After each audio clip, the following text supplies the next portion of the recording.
இங்கே பாருங்களேங்க, இது என்னது தெரியுதா? இது வாழைத்தண்டுங்க.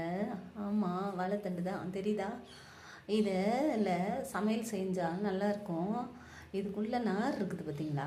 அதை சில பேர் குறுக்க மறுக்க வெட்டி போட்டுட்டு ஒரு குச்சி ஏதாவது வச்சு அப்படியே கிண்டுவாங்க. கிண்டுனா அந்த நார் வரும். அதுக்கு இந்த மாதிரி கிண்டி பாருங்களேன். கிட்ட வேண்டாம், வெட்டி பாருங்களேன்.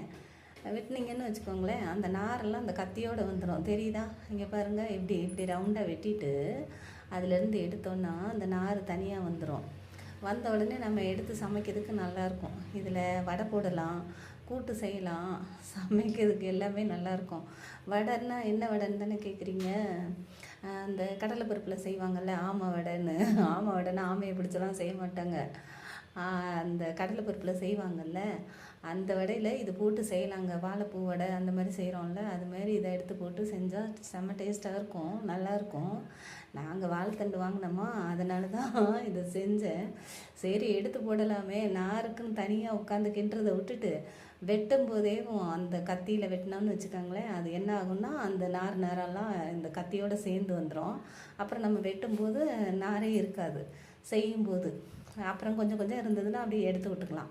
இல்லை நம்ம கண்ட மணிக்கு வெட்டி போட்டுட்டு குச்சை வச்சு கிண்டணும்னு வச்சுக்கோங்களேன், கிண்டிக்கிட்டே இருக்க வேண்டியதான். அதுக்குள்ளே நார் இருக்கும், சாப்பிடும்போது வாயில் வெறும் நர வரும். அதான் சொன்னேன். அது மட்டும் இல்லைங்க, ஊர்லெல்லாம் நிறைய வாழைத்தோப்பு இருக்கும். ஆனால் இந்த மாதிரி வாழைத்தண்டோட பொரியலோ கூட்டோ அதெல்லாம் செய்ய தெரியாது. அப்போல்லாம் என்ன பண்ணுவாங்கன்னா, வாழை மரத்தை வெட்டி வெளியே போட்டாங்கன்னா மாட்டை கொண்டு போய் மேய விட்டுருவாங்க. அப்படி தான் நான் சின்ன பிள்ளையாக இருக்கும்போது ஒரு தடவை புயல் வந்துருச்சுன்னு நினைக்கிறேன். ரொம்ப சின்ன பிள்ளை, அவ்வளோவா புத்தி தெரியாது, ஒரு 5 வயசு இருக்குன்னு வச்சுக்கோங்களேன்.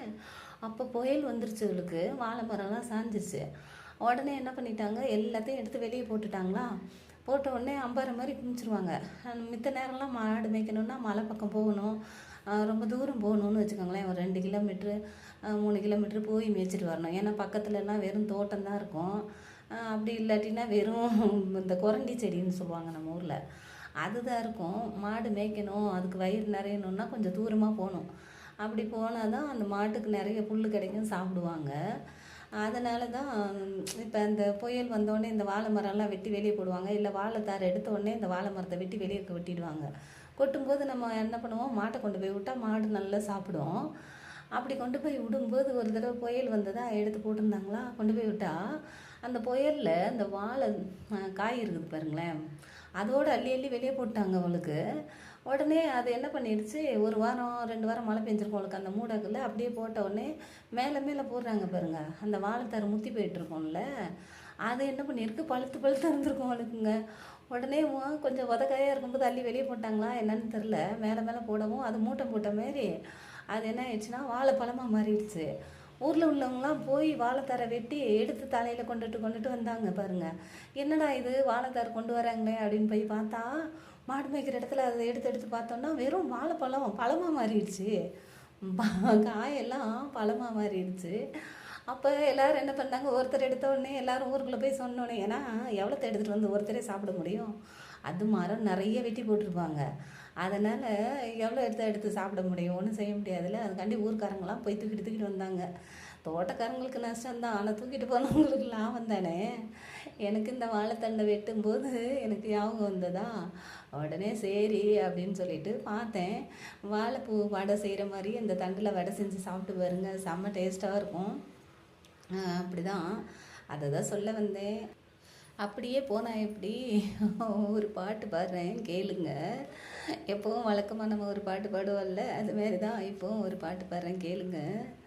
வானவில்லை போல் என் நேசர் அழகு என்னை இழுக்கின்றதே, நட்சத்திரங்களை போல் அவர் சிந்தும் புன்னகை என்னை மயக்கியதே.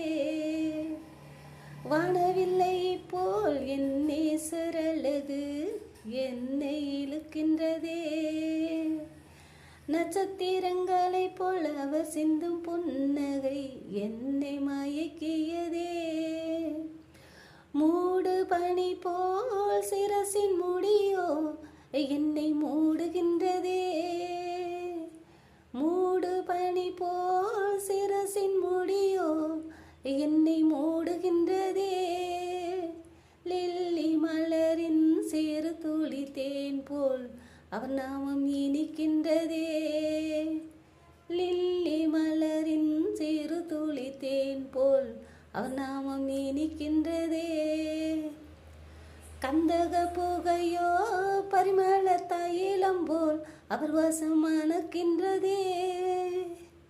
கந்தக புகையோ பரிமள தைலம் போல் அவர் வாசம் மணக்கின்றதே.